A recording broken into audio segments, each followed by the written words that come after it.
Do Not Go Gentle Into That Good Night by Dylan Thomas. Do not go gentle into that good night.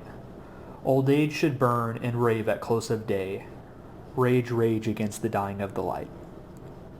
Though wise men at their end know dark is right, because their words have forked no lightning, they do not go gentle into that good night. Good men, the last wave by, crying how bright their frail deeds might have danced in a green bay. Rage, rage against the dying of the light. Wild men who caught and sang the sun in flight, and learned too late they grieved it on its way, do not go gentle into that good night. Grave men near death who see with blinding sight, blind eyes could blaze like meteors and be gay, rage, rage against the dying of the light.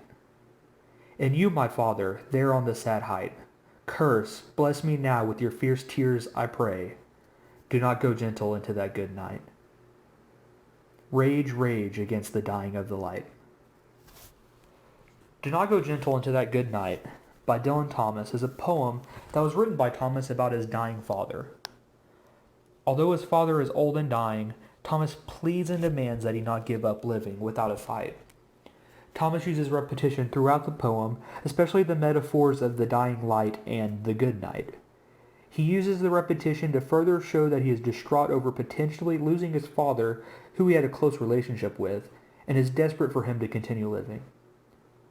Thomas also frequently writes about the different types of man that are affected by death. This shows the inevitability of death and its different effects on mankind. Thomas uses the simile blaze like meteors and be gay to show that the dying men should continue living with a deep, burning passion until their deaths, despite losing their physical abilities with age. Thomas's father at the time was blind, but Thomas wanted him to see with a blinding sight, as he says in the 5th stanza.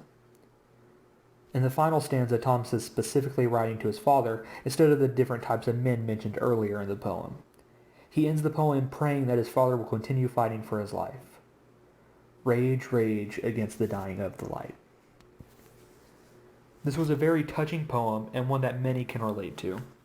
The loss of a loved one is something that everyone has to deal with, but is still something that can completely cripple a person. Just like Thomas, I too have a very close relationship with my father, and I feel like I would have a very similar reaction to seeing my father slowly drifting towards death. For this reason, the poem touched me in a way that most poems have not. Thank you.